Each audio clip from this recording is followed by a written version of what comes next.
Assalamualaikum warahmatullahi wabarakatuh. Waalaikumsalam warahmatullahi wabarakatuh. Bismillahirrahmanirrahim. Alhamdulillahi rabbil alamin. Wassalatu wassalamu ala ashrafil anbiya'i wal mursalin, Sayyidina wa maulana Muhammadin wa ala alihi wa sahbihi ajma'in, amma ba'du. Saudara-saudara hadirin, ma'asyiral muslimin rahimakumullah. Salah satu dari rukun iman yang 6 mengajarkan kepada kita untuk beriman dengan adanya hari akhirat. Hari yang dimulai dengan kehancuran alam ini, yang dalam istilah kerennya disebut the last day of the world, di mana air laut tumpah ke darat, planet-planet bertabrakan, gunung meletus, bumi gempa, lalu semua yang bernama hidup mati. Terjadilah kebangkitan setelah mati itu dalam kehidupan yang disebut kehidupan akhirat. Pada kehidupan akhirat itu Allah jelaskan dalam surah Abasa ayat 34, Yauma yafirrul mar'u min akhihi wa ummihi wa abihi wa sahibatihi wa banihi likulli imri'in minhum yawma idzin sya'nun yughnih. Hari di mana setiap orang akan lari dari saudaranya, dari ibunya dan bapaknya, dari istrinya dan anak-anaknya. Setiap orang pada hari itu disibukkan oleh persoalannya sendiri-sendiri. Sehingga sangat boleh jadi hari itu orang tua tidak lagi sempat memikirkan anaknya. Seorang suami tidak lagi sempat memikirkan istrinya. Seorang teman pun tidak akan sempat memikirkan teman. Tiap orang sibuk dengan persoalannya sendiri-sendiri untuk mempertanggungjawabkan kegiatan hidupnya ketika di dunia ini. Dalam keadaan semacam itu, di mana orang disibukkan dengan persoalannya masing-masing, ada 7 golongan manusia yang mereka tenang-tenang saja. Orang lain bingung, mereka kalem. Orang lain kepanasan, mereka mendapat keteduhan. Siapa mereka? Inilah yang akan kita jadikan pembicaraan pada pertemuan kita kali ini. Bersumber dari sebuah hadis di mana bersabda Rasulullah sallallahu alaihi wasallam, Sab'atun yuzilluhumullahu yawma la zilla illa zilluh. Ada 7 golongan manusia, kata beliau, yang di akhirat nanti akan langsung mendapat perlindungan dari Allah. Padahal hari itu tidak ada lagi perlindungan selain perlindungan Allah. Sehingga lantaran Allah langsung yang melindungi mereka, maka mereka tidak merasakan lagi kepanasan akhirat. Mereka tidak lagi merasakan kebingungan. Mereka tidak lagi disibukkan oleh persoalan, lantaran mereka langsung dilindungi oleh Allah subhanahu wa ta'ala. Siapa gerangan yang 7 orang ini? Marilah kita lihat satu persatu dengan harapan mudah-mudahan kita termasuk salah satu di dalamnya. Amin ya rabbal alamin. Manusia pertama yang langsung mendapat perlindungan dari Allah, kata Nabi, imamun adil, pemimpin yang adil. Siapa sih pemimpin itu? Dan apa artinya adil? Saudara hadirin, Secara umum yang dinamakan adil ialah at-tawassut bainal amraini. Orang yang pandai mengambil sikap jalan tengah dari dua persoalan yang dihadapinya. Biasanya tidak berat ke kiri, juga tidak berat ke kanan. Itu yang disebut adil. Orang yang tidak hanya sekedar bisa menuntut kewajiban dari seseorang, tapi juga bisa memberikan hak kepada orang itu juga disebut adil. Lalu pemimpin itu siapa? Setiap kita adalah pemimpin. Yang besar kecilnya kepemimpinan kita bergantung kepada apa yang kita pimpin. Dan sudah barang tentu bahwa setiap pemimpin akan dimintakan pertanggunggan jawab dari apa yang dipimpinnya. Seorang pemimpin yang adil, dia menaungi orang-orang yang dipimpinnya dalam kehidupan di dunia ini. Pantas kalau di akhirat nanti Allah langsung menaungi mereka. Oleh karena itu, pemimpin merupakan suatu amanah. Jabatan di samping dia merupakan amanah juga merupakan nikmat. Dan nikmat itu akan bergantung kepada pandai atau tidak kita mensyukurinya. Beberapa contoh dalam sejarah bisa kita lihat. Seorang bernama Umar bin Abdul Aziz. Pada saat beliau secara aklamasi dipilih menjadi pemimpin, menjadi presiden, ucapan yang pertama keluar dari mulutnya, Inna lillahi wa inna ilaihi raji'un. Coba bayangkan ini. Dipilih jadi pemimpin, diangkat jadi presiden, bukan alhamdulillah, malah inna lillahi wa inna ilaihi raji'un. Kenapa? Dia anggap jabatan itu adalah amanah. Menyia-nyiakan amanah berarti khianat. Dan khianat ini adalah dosa besar. Pantaslah kalau Allah subhanahu wa ta'ala memperingatkan, nikmat bisa saja berubah menjadi azab kalau kita tidak pandai mensyukurinya. La in syakartum la azidannakum wa la in kafartum inna azabi lasyadid. Kalau kamu pandai bersyukur, aku tambah nikmatku. Tapi kalau kamu tidak pandai bersyukur, kamu ingkar, kamu lupakan nikmat Allah, awas, azabku amat pedih, kata Allah. Jadi berdasarkan logika dari ayat ini bisa kita katakan, orang kaya, ada orang kaya nggak di sini? Banyak. Ada orang kaya nggak? Yang kaya tolong dengerin. Orang kaya itu bisa masuk surga karena hartanya. Pun orang kaya banyak yang masuk neraka juga gara-gara hartanya. Tergantung syukur apa tidak syukur. Orang alim, ada yang alim di sini? Ada. Tolong dengerin orang alim, yang ustadz, yang kiai. Orang alim bisa saja masuk surga karena ilmunya. Dan orang alim pun bisa masuk neraka karena ilmunya. Pejabat, ada pejabat? Banyak.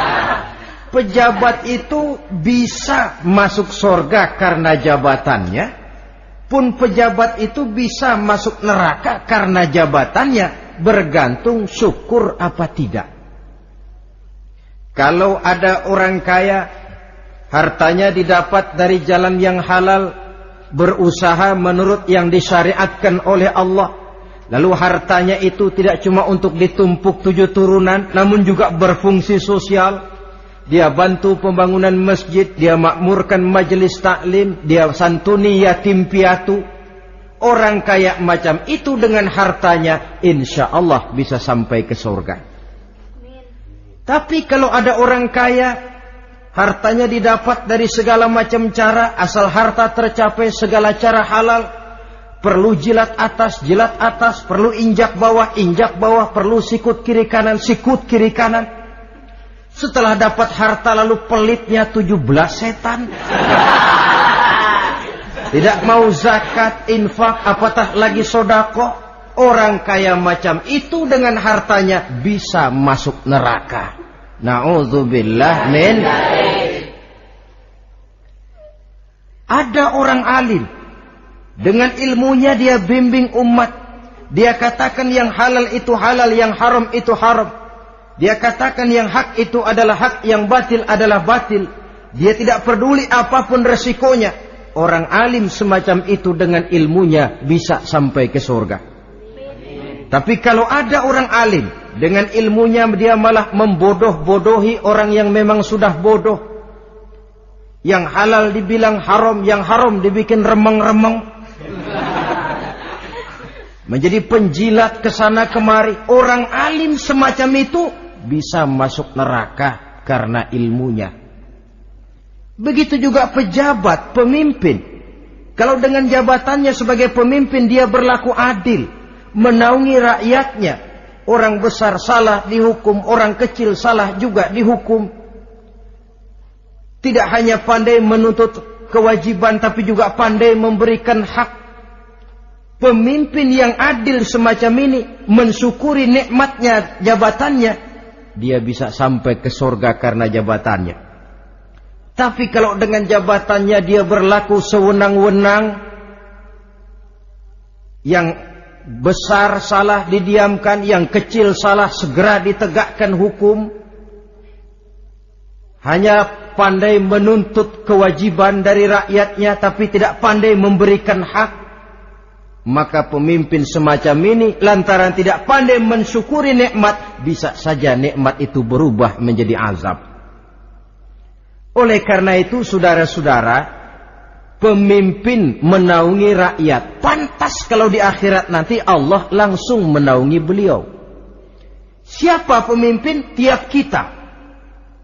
Bapak pemimpin di rumah tangganya, ibu pemimpin bagi anak-anaknya, Pak Lurah memimpin di kelurahannya, Pak Camat memimpin di kecamatannya, pemuda pemimpin bagi dirinya sendiri, akan dimintakan pertanggungan jawab. Kalian para remaja yang hadir di sini memimpin dirimu sendiri. Kau akan ditanya, tanganmu kau lebih banyak gunakan buat apa? Kakimu lebih banyak kau bawa jalan kemana? Lidahmu lebih banyak membicarakan apa? Dan hari pertanggungan jawab nanti kalian jangan berharap akan ada saksi dari luar. Saksinya anggota badan kita sendiri. Dalam surah Yasin Allah jelaskan, Al-yawma nakhtimu ala afwahihim wa tukallimuna aydihim wa tashhadu arjuluhum bima kanu yaksibun. Ada kan di surah Yasin? Ayat berapa? Pokoknya Yasin dah.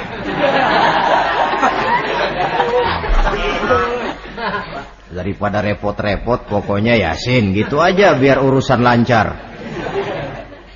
Al-yawma nakhtimu ala afwahihim. Pada hari itu kami kunci mulut mereka. Jadi tidak pandai lagi mulut ini bicara. Wa tukallimuna aydihim, tangan-tangan mereka yang akan bicara kepada kami. Wa tashhadu arjuluhum, kaki mereka akan memberikan kesaksian bima kanu yaksibun, terhadap apa saja yang telah pernah mereka lakukan dalam kehidupan di dunia ini. Hari pertanggungan jawab. Oleh karena itu kalau kita memimpin diri sendiri, berlakulah adil kepada diri sendiri. Nah, lalu masalahnya, memang kita mesti adil kepada siapa saja sih? Ada 3 hal pokok yang kita harus berlaku adil. Pertama, adil kepada Allah. Yang kedua, adil kepada sesama makhluk. Dan yang ketiga, adil kepada diri sendiri. Adil kepada Allah artinya apa? Mendahulukan hak Allah daripada kepentingan pribadi. Kalau sudah datang waktu sholat asar misalnya, walaupun sedang enaknya latihan voli, berhentilah dulu sebentar. Sholat kita adil kepada Allah. Adil kenapa? Dalam contohnya dengan sholat misalnya. Sholat itu kan sehari semalam 5 waktu yang wajib. Betul apa betul? Betul. 5 waktu. Lah sholat itu, kalau sholat bagus, taruhlah 7 menit. Kalau sholatnya itu kilat, 4 menit. Ada lagi yang kilat khusus, nggak pakai perangko, 2 menit barangkali selesai. Taruhlah 5 menit kita ambil yang bagus.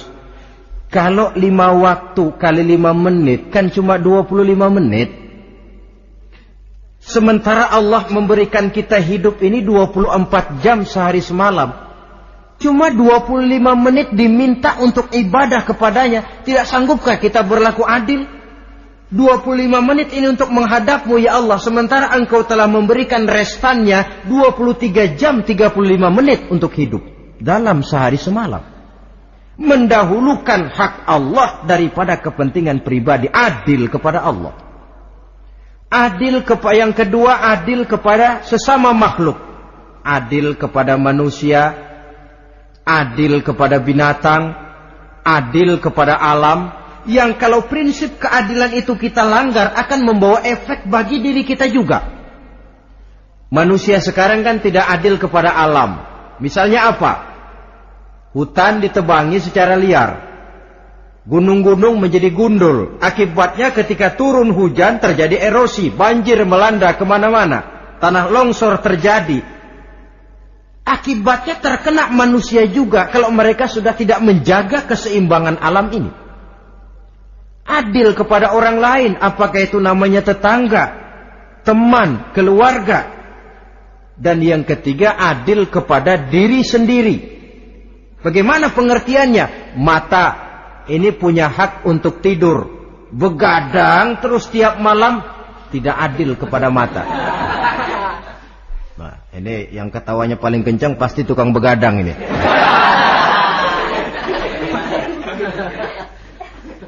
Perut ini punya hak untuk tidur. Puasa saja siang malam, mengurangi hak perut.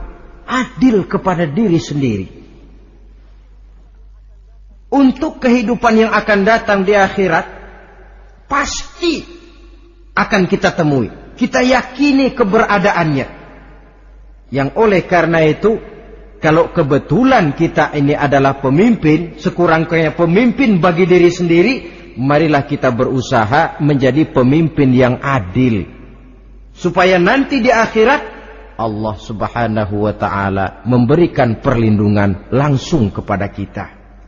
Amin ya rabbal alamin. Ini yang pertama. Lalu yang kedua, orang yang akan langsung mendapat perlindungan dari Allah, syab nasha'a fi ibadatillah. Orang muda yang tekun beribadah kepada Allah. Anak muda yang rajin ibadah. Kenapa kok Nabi bilang anak muda, bukan orang tua? Apa orang tua yang rajin ibadah Allah enggak senang? Tentu Allah senang. Cuma Allah lebih senang lagi kalau ada anak muda yang rajin ibadah. Sebab apa? Kondisi psikologis. Kalau ada orang tua rajin ibadah, itu mah pantas. Emang udah waktunya. Ada orang sembayangnya rajin, masuk masjid, masuk maghrib, keluar isya, malam tahajud, tahlilnya mantap. Umurnya berapa? 70. Enggak istimewa. Itu memang sudah mestinya. Lagian kalau sudah 70 masih bandel aja, kapan mau taubat? Tapi kalau ada anak muda, darahnya masih mengalir dengan panas, dia masih berusaha mencari bentuk-bentuk kepribadian dalam dirinya. Dia masih mudah terpengaruh oleh lingkungan, tapi dia sanggup memblokir itu, disalurkannya di jalan Allah. Dia tekun beribadah. Allah cinta betul pemuda semacam itu. Sehingga nanti di akhirat mereka langsung mendapat perlindungan dari Allah subhanahu wa ta'ala. Selalu pembangunan yang mengarah kepada modernisasi diikuti dengan proses pergeseran nilai. Dalam kondisi semacam ini, kehidupan remaja pemuda yang masih mencari identitas dan pembentukan kepribadiannya mudah terpengaruh oleh hal-hal yang ada di sekelilingnya. Sehingga sangat boleh jadi apa yang dianggap orang dulu tabu, lalu dianggap biasa. Yang aneh-aneh malah dijadikan model. Yang dilarang malah nekat diterjang. Di mana norma dan kaedah-kaedah moral tidak lagi mendapat perhatian yang wajar.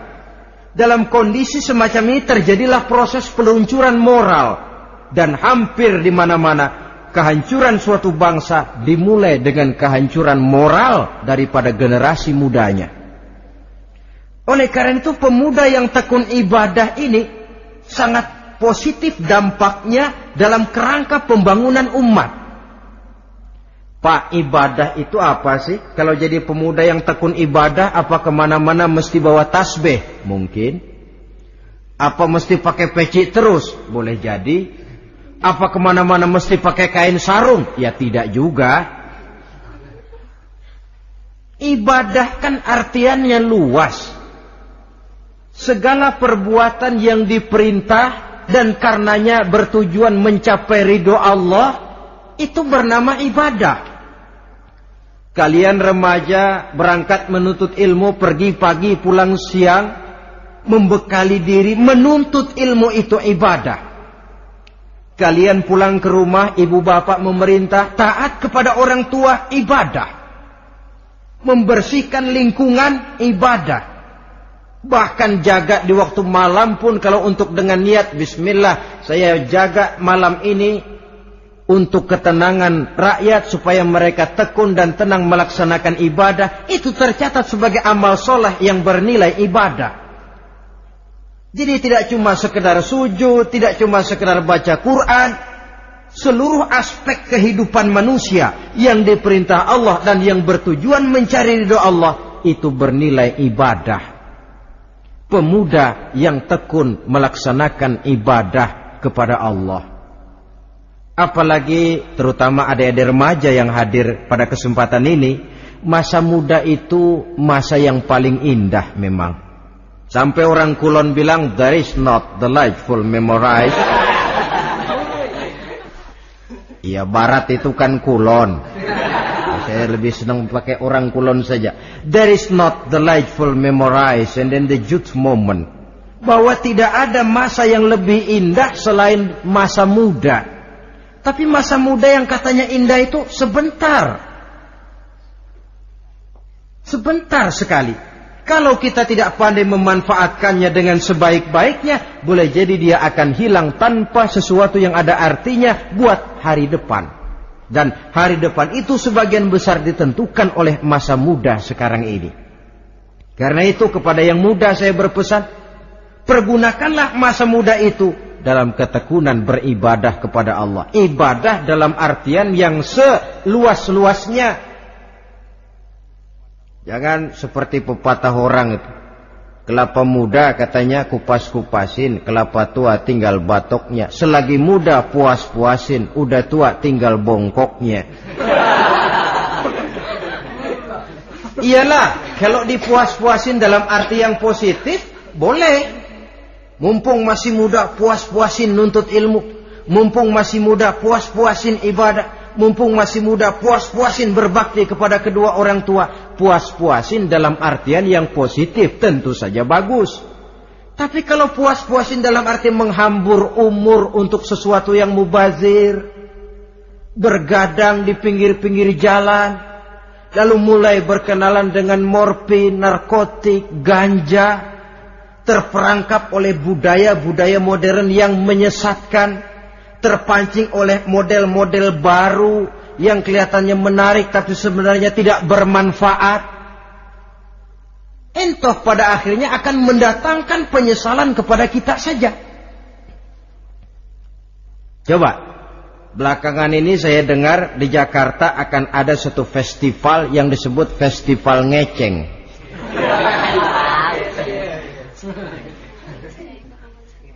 Ngeceng ini kalau bahasa gampangnya nampang. Jadi itu biasanya muda-mudi diri di pinggir-pinggir jalan, pakai kacamata hitam, pakaian warna-warni, rambut dicat sedemikian rupa supaya menarik perhatian. Mereka diri di pinggir-pinggir jalan, nampang, istilah ngepopnya ngeceng katanya. Oh, ini mau diadakan festival, secara langsung atau tidak, festival ini kan mempopulerkan ngeceng jadinya. Yang tadinya orang awam gak kenal, lantaran diangkat ke permukaan jadi terkenal. Kalau sudah terkenal lalu jadi mode. Kalau sudah jadi mode, latahan. Boleh jadi nanti akhirnya ngeceng masuk desa.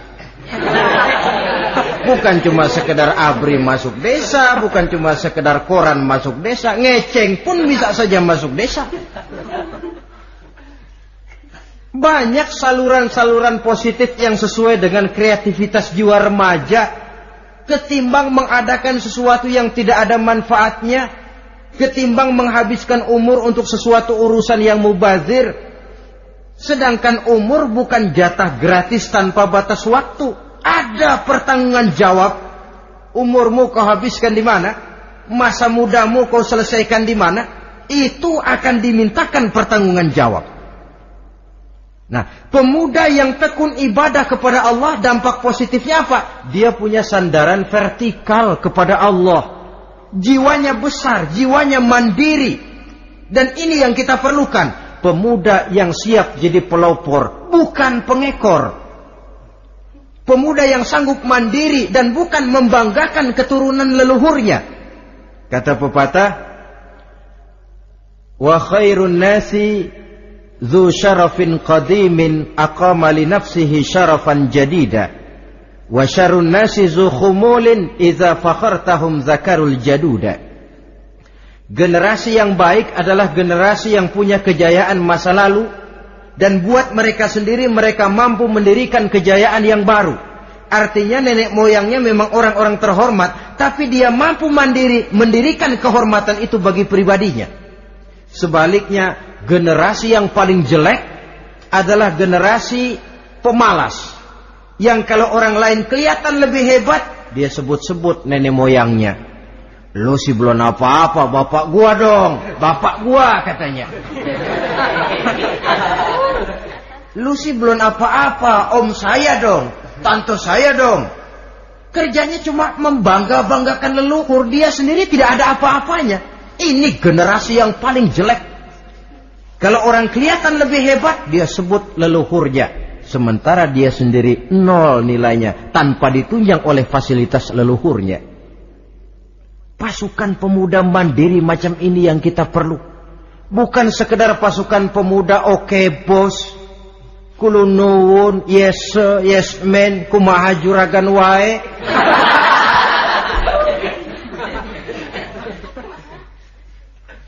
Dan terus terang kita miskin dengan pemuda yang mandiri, yang punya kepribadian, yang berani berkata ya terhadap yang benar, dan berani berkata tidak terhadap yang tidak benar. Dari mana ini didapat? Sandaran vertikal dalam bentuk ibadah kepada Allah akan memantapkan jiwa, membersihkan hati, sehingga dia akan berfungsi seperti radar. Sandaran vertikalnya cuma kepada Allah. Inilah dampak positifnya. Karena itu, tentu saja kita berharap sekurang-kurangnya pemuda-pemudi yang hadir pada kesempatan ini menjadilah pemuda-pemudi yang tekun beribadah kepada Allah. Amin. Amin. Nah, baiklah ya. Itu tadi yang kedua. Kita lanjutkan sekarang yang ketiga. Orang yang akan langsung mendapat perlindungan dari Allah. Kata Nabi, rajulun qalbuhu mu'allakun bil masjidi. Seseorang yang hatinya selalu terpaut kepada masjid. Apa arti terpaut kepada masjid ini? Apa orang yang gak pernah keluar-keluar dari masjid? Tentu saja bukan. Apa gunanya di dalam masjid terus kalau kerjanya cuma tidur doang? Maksud terpaut kepada masjid ini, hatinya selalu berpikir bagaimana memakmurkan masjid. Jasadnya boleh saja ada di kantor, boleh saja ada di pasar, boleh ada di sawah, boleh ada di ladang. Tetapi hasil daripada usahanya dia lalu berpikir bagaimana memakmurkan masjid. Sebab apa? Masjid merupakan center of activity, pusat daripada kegiatan umat. Kalau kita lihat fungsi masjid di zaman Rasul, Di masjid beliau berdakwah, di masjid beliau mengatur negara, di masjid beliau mengadakan perundingan, di masjid beliau bermusyawarah dengan para sahabat. Pusat daripada kegiatan umat. Dan memakmurkan masjid ini dasarnya tidak lain karena iman kepada Allah. Prinsipnya bagaimana kita menghidupkan masjid dan bukan mencari hidup di masjid. Kalau sudah prinsipnya dibalik, bukan menghidupkan masjid tetapi mencari hidup di masjid, saya khawatir masjid akan ambruk. Nyatanya kadang-kadang masjid kita ini fungsinya belum maksimal. Kadang-kadang ada kok masjid yang bukanya cuma seminggu sekali. Jumat pagi jam 9 masjid buka, Jumat jam 2 tutup, buka-buka lagi Jumat depan.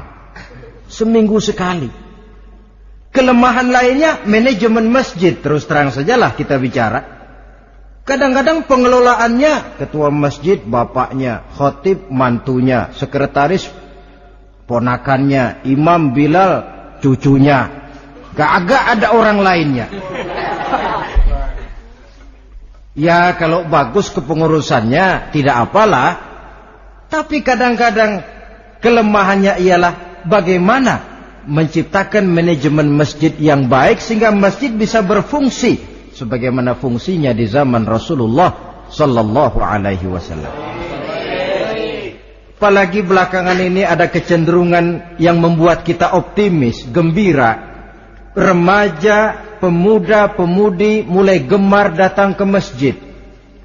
Berkumpul membentuk remaja masjid, remaja musola, mengadakan kegiatan majelis taklim yang mingguan, yang bulanan, aksi sosial, yang semuanya bermuara dari kehidupan masjid. Sesuatu yang menggembirakan. Dan sudah sepatutnya para pengelola masjid membuka pintu untuk bisa mengatur masjid menurut manajemen yang diharapkan oleh umat. Karena bagaimanapun di masjid dua jalur komunikasi, bahasa kerennya two-way traffic communication, itu bisa kita laksanakan. Yaitu hablum minallah wa hablum minan nas. Berhubungan kepada Allah dan berhubungan kepada sesama manusia bisa terlaksana di masjid. Berhubungan dengan Allah jelas saja lewat sholat misalnya. Berhubungan dengan sesama manusia jelas saja lewat musyawarah, lewat majelis taklim, lewat kegiatan-kegiatan yang mensyiarkan agama. Dan begitu selanjutnya. Saudara hadirin yang saya hormati, memakmurkan masjid sebagai rumah Allah. Sebab dalam hadis kursi Allah katakan, inna buyuti fil ardi al masajid wa inna zuwari fiha ummaruha. Rumahku di permukaan bumi adalah masjid-masjid, kata Allah. Dan orang-orang yang memakmurkan masjid, orang yang datang ke masjid adalah tetamuku. Kalau Allah memerintahkan kita menghormati tamu, tentu Allah lebih tahu bagaimana menghormati tamunya sendiri. Allah mengajarkan kita, hormatilah tamumu. Sekarang kita yang menjadi tamunya Allah dengan datang ke masjid, dengan memakmurkan masjid, Allah lebih tahu menghormati tamunya. Ini yang ketiga. Yang keempat, hadirin, orang yang langsung mendapat perlindungan dari Allah itu rajulani tahabba fillahi ijtama'a alaihi wa tafarraqa alaihi. Dua orang yang menjalin persaudaraan, yang bertemu dan berpisah karena Allah. Bersaudara karena Allah. Bukan karena orang punya pangkat tinggi lalu kita temani, bukan karena orang kaya lalu kita dekati, tetapi karena Allah. Kau di jalan Allah, mari kau saudara saya. Kau keluar dari jalan Allah, maaf sajalah, bawalah dirimu sendiri, saya akan membawa diri saya. Lebih baik sendiri daripada berteman jahat. Berdua memang lebih baik daripada sendiri, tapi sendiri lebih baik daripada berteman jahat. Maksudnya apa ini? Sederhana. dalam benci, sederhana dalam cinta. Ukurannya Allah. Al-Quran mengisyaratkan, wa asa an tuhibbu syai'an wa huwa syarrul lakum, wa asa an takrahu syai'an wa huwa khairul lakum. Sangat boleh jadi, kata Allah, kamu menyenangi sesuatu padahal akibatnya tidak baik bagi kamu. Dan sangat boleh jadi kamu membenci sesuatu padahal akibatnya baik bagi kamu. Nah, mari kita lihat. Kalau orang bersaudara cuma karena temannya itu punya pangkat tinggi, saya yakin kalau temannya pensiun, persaudaraannya akan selesai sampai di situ. Kalau kita mencari teman cuma karena dia kaya, satu saat dia jatuh bangkrut, jatuh miskin, persaudaraan akan selesai sampai di situ. Tapi kalau karena Allah yang bisa memisahkan kita apabila orang sudah keluar dari jalur yang diridhoi oleh Allah Subhanahu wa ta'ala. Oleh karena itu, kepada semua hadirin, mari menjalin persaudaraan dalam bentuk ideal yang diajarkan oleh Islam. Nilai persaudaraan yang diikat oleh akidah. Kalaupun harus benci, bencilah sederhana, tidak habis-habisan ngebenci orang. Kalaupun harus cinta, cintalah sederhana. Boleh jadi yang hari ini kita benci bukan main, besok kita senangi. Mungkin yang hari ini kita cintai mati-matian, besok sudah berubah menjadi yang kita benci. Sederhana saja, tidak usah berlebih-lebihan. Kalau nilai persaudaraan yang diajarkan ini bisa kita wujudkan, persaudaraan yang diikat dengan nilai akidah, maka dari persaudaraan semacam itu, insya Allah kita bisa berbuat banyak untuk kepentingan diri, keluarga, masyarakat kita pada umumnya. Ini kelompok yang keempat. Orang kelima yang nanti langsung mendapat perlindungan Allah, rajulun da'athum ra'atun zatu mansibin wa jamalin ila nafsiha faqala inni akhafullaha rabbal alamin. Seorang laki-laki, kata Nabi, yang dipanggil oleh perempuan cantik. Laki-laki normal dipanggil oleh perempuan cantik. Untuk apa? Diajak melakukan perbuatan yang negatif. Tidak ada orang yang tahu. Tempatnya sepi. Apa yang terjadi? Orang ini berkata, inni akhafullaha rabbal alamin. Maaf saja, saya takut kepada Allah. Orang yang bermoral nanti di akhirat langsung dilindungi oleh Allah. Tidak mudah jatuh oleh bujuk rayu. Tidak mudah terpesona oleh wajah-wajah yang menggiurkan. Seperti dalam sejarah yang terkenal itu Nabi Yusuf alaihi salam. Kenal kan Nabi Yusuf? Nabi Yusuf itu bekerja di istana Kitfir. Kitfir ini punya istri namanya Zulaikha. Orangnya cantik. Diam-diam Zulaikha ini rupanya naksir sama Yusuf. Satu hari suaminya tidak ada di rumah, pintu dikunci-kunciin.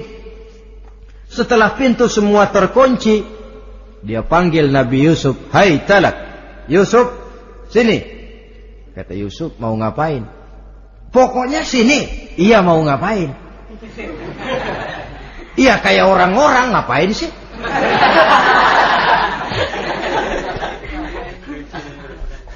Sebenarnya ini Zulaikha senang kepada Yusuf. Yusuf pun demikian. Walaqad hammat bihi wa hamma biha. Zulaikha menyenangi Yusuf, Yusuf pun menyenangi Zulaikha. Tapi apa? Walaula an ra'a burhana rabbih. Andai kata Yusuf tidak melihat peringatan Tuhannya, letter S. Yusuf, ini bukan pekarangan ente, dilarang parkir di sini. Sehingga walaupun tidak ada yang tahu, tidak ada yang melihat, Nabi Yusuf selamat dari bujuk rayu Zulaikha. Mempertahankan nilai-nilai moral di tengah kemajuan zaman memang merupakan pekerjaan yang tidak ringan. Merupakan pekerjaan yang sangat berat. Akan ada saja cobaan, akan ada saja gangguan yang kita temui di sepanjang perjalanan hidup ini. Tapi sebaliknya, kalau orang sudah tidak lagi menjunjung moral yang tinggi, lalu hidup menurut selera sendiri-sendiri, ya kita lihatlah lahirnya kebudayaan kumpul kebo yang diawali dengan free sex yang mengarah kepada summon living alias hidup bersama tanpa nikah. Memang sebabnya boleh jadi macam-macam. Mungkin karena broken home, nggak merasa diperhatikan di rumah, ibu bapak sibuk, lalu anak mencari kesibukan sendiri. Mungkin karena tekanan ekonomi dalam kehidupan miskin, lalu ada yang menawarkan kerjaan, tidak taunya malah dilemparkan ke lembah hitam. Mungkin juga karena pengaruh pergaulan dari lingkungan baik-baik, lalu berteman dengan yang tidak baik, hanyut di telan arus pergaulan. Mungkin juga pengaruh kebudayaan yang dia tonton, buku yang dia baca, film yang dia lihat, ikut mewarnai dan membentuk kepribadiannya. Tapi apapun alasannya, satu hal yang jelas, semuanya berangkat dari rapuhnya pegangan orang kepada nilai-nilai agama. Sebab sumber nilai moral yang tertinggi tidak lain agama adanya. Intinya apa? Intinya tidak lain, orang yang beragama itu meyakini bahwa kemanapun dia pergi, dimanapun dia berada, Allah selalu melihat yang dia lakukan. An ta'budallaha ka'annaka tarahu fa illam takun tarahu fa innahu yaraka. Begitu yang kita pelajari dalam ihsan. Engkau beribadah kepada Allah seolah-olah kau lihat Allah. Kalaupun Allah tidak kau lihat, yakinlah Allah melihatmu. Jadi kalau saya sendiri, yang kedua itu Allah. Dibujuk rayu oleh cewek cakep, ayo dah bang, gak ada orang, kita cuma berdua. Dia bilang enggak, kita enggak berdua, bertiga. Berdua bang, bertiga. Yang ketiga siapa? Lu, gue, Allah, tiga.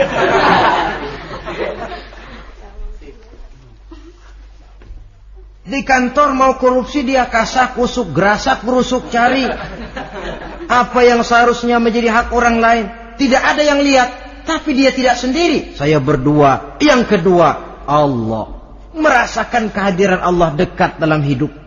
Nilai moral semacam ini menyelamatkan masyarakat. Pantas kalau orang semacam ini di akhirat nanti langsung mendapat perlindungan dari Allah Subhanahu wa ta'ala. Karena itu terutama adik-adik remaja yang hadir, sebenarnya yang paling mahal dalam hidupmu adalah harga dirimu. Kalau itu sudah terjual dan tergadai, apalagi yang bisa kau banggakan dalam hidup ini? Titel yang berenteng barangkali, harta yang banyak, mobil yang serba berkilat barangkali. Tidak akan banyak manfaatnya kalau sudah dimulai dengan kehancuran daripada harga diri. Tidak ada yang lebih mahal daripada harga diri. Jagalah itu baik-baik. Pelihara nilai-nilai moral. Makin pandai kau jaga diri, insya Allah makin mahal hargamu. Dalam pandangan manusia, lebih-lebih juga dalam pandangan Allah. Pantas kalau pepatah bilang, innamal umamul akhlaqu ma baqiyat, fa in zahabathumu akhlaquhum zahabu. Suatu bangsa akan tegak kalau dia masih punya nilai moral. Bila hancur moral itu, hancur jugalah ketegakan daripada bangsa itu sendiri. Ini yang kelima. Yang keenam, masih dua lagi. Orang keenam yang nanti akan langsung mendapat perlindungan dari Allah, rajulun zakarallaha khalian fafadat ainahu. Seseorang yang mengingat Allah dalam kesunyian, lalu berlinang air matanya.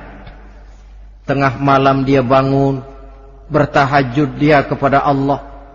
Gemersik tikar tersentuh tangan, laksana lambaian tangan malaikat maut nak datang merenggut nyawa. Terbayang segala dosa dan kesalahan, tergambar semua kekeliruan yang dilakukan dalam hidup. Lalu air mata pun tanpa terasa berurai membasahi pipi. Orang yang mengingat Allah dalam kesunyian. Saudara, tidak ada orangnya itu yang tidak punya dosa. Coba saya mau tanya, yang kumpul di sini ada nggak orangnya yang nggak punya dosa? Tidak ada. Dan memang orang yang baik itu bukan orang yang tidak punya dosa, sebab tidak ada orang yang tidak punya dosa.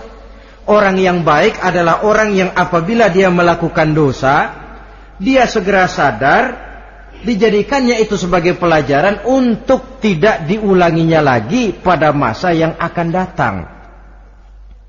Dengan kata lain, mengingat Allah dalam kesunyian itu artinya bertaubat.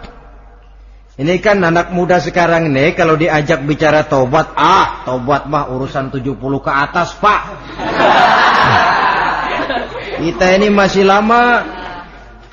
Padahal masalah taubat bukan masalah tua. Masalah taubat adalah masalah dosa, dan masalah dosa adalah masalah manusia sejak dia akil balik sampai dengan kehidupannya yang sekarang. Sengaja atau tidak, besar atau kecil, ringan atau berat, tiap kita mesti mempunyai yang namanya dosa. Allah Maha penerima taubat sepanjang nafas belum sampai di kerongkongan. Jikalau nafas sudah sampai di tenggorokan, baru kita mau melaksanakan yang namanya taubat. Kasihlah itu.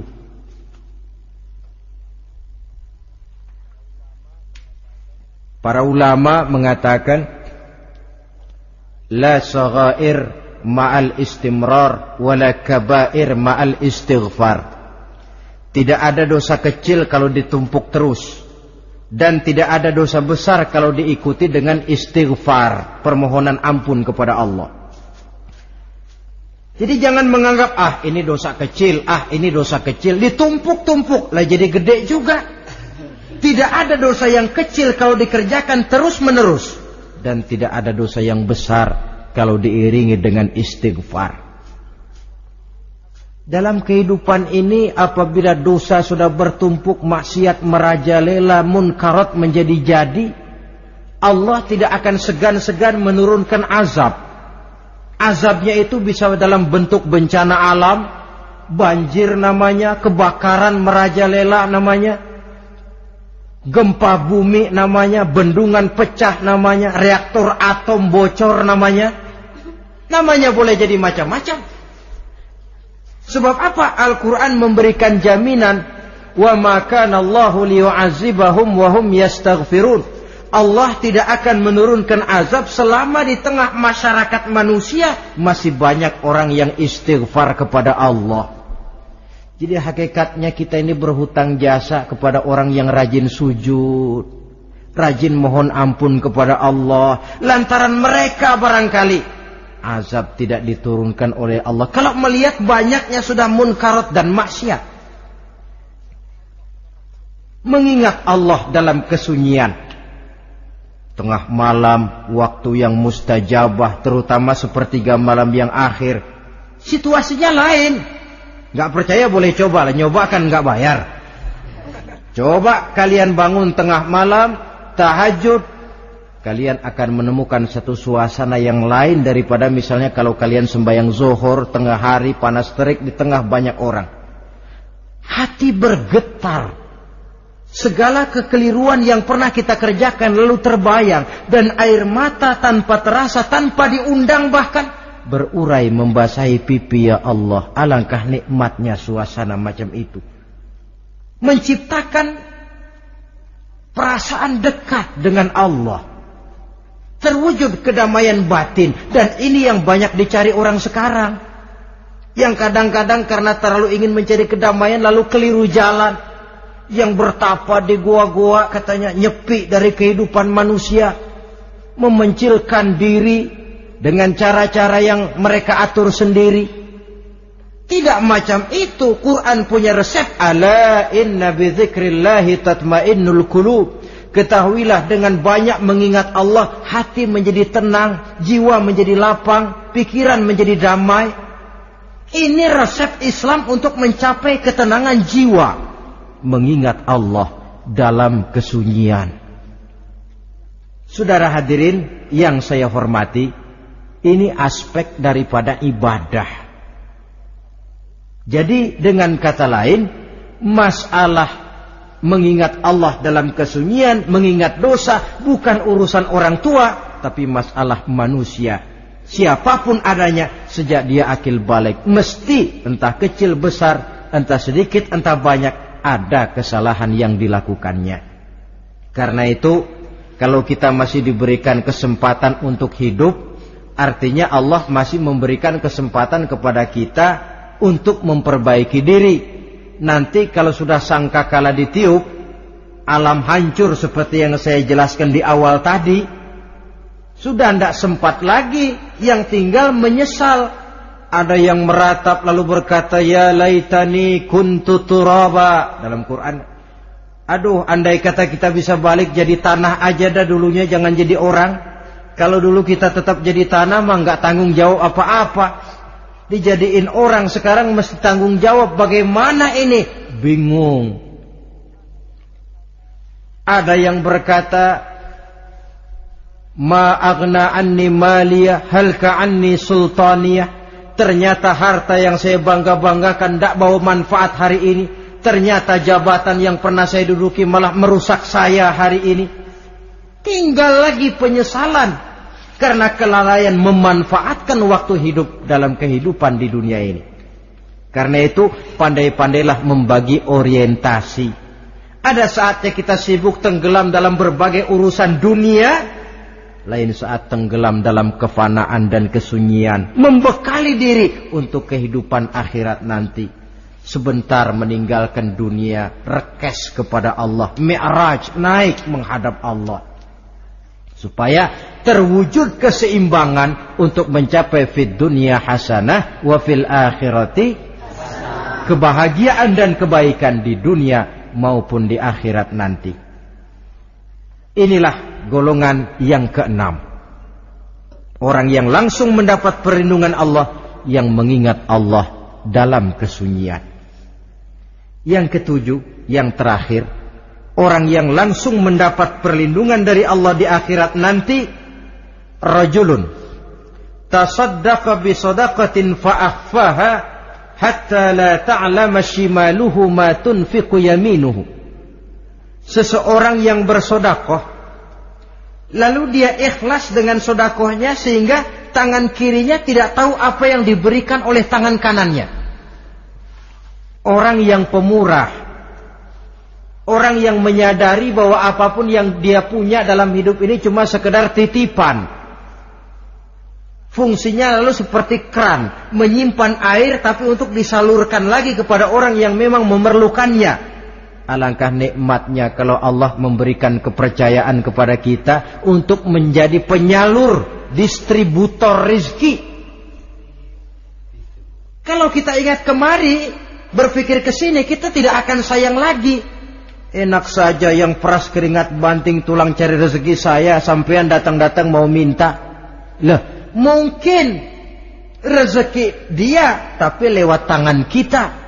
Satu kehormatan dari Allah kalau kita dijadikan seperti keran, menyimpan air tapi tidak untuk dirinya sendiri, disalurkannya kepada orang-orang yang memang memerlukannya. Tidak ada orang jatuh bangkrut lantaran bersikap pemurah, dan tidak ada orang jadi kaya raya lantaran dia bakhil atau pelit bin kikir alias medit.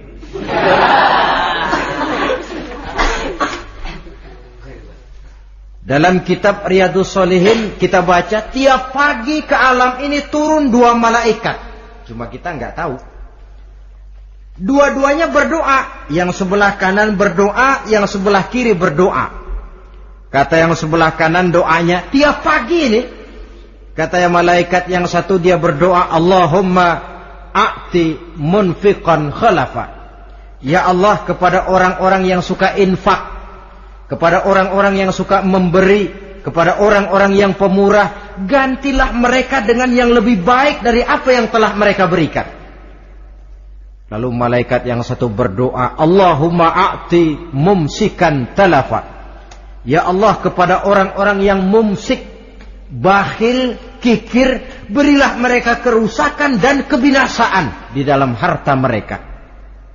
Maka lihat sajalah, orang kaya tapi pelit, ada saja jalan yang kira-kira duitnya bakalan jadi keluar dan gak ada pahalanya. apa kena musibah lalu berobat sekian juta, apa kemalingan, apa ditipu orang, ada saja cara duitnya keluar yang gak ada pahalanya. Inilah prinsipnya. Allah mencintai orang pemurah. Dalam hadis kursi, uhibbu ahlas sakha wa hubbi lil faqiri syakhi asyak. Aku cinta kepada orang yang pemurah, tapi aku lebih cinta kepada orang miskin yang pemurah. Orang kaya pemurah Allah cinta, orang miskin pemurah Allah lebih cinta. Kenapa? Nilainya lain. Orang kaya sedekah 500, orang miskin sedekah 500, sama 500-nya, tapi saya yakin pahalanya lebih besar buat si miskin. Kenapa? Buat orang kaya 500 apa artinya? Sekelebatan. Buat si miskin 500 dia mesti peras keringat banting tulang, tapi dia berani memberi seperti beraninya orang kaya. Nilai ini yang dilihat oleh Allah.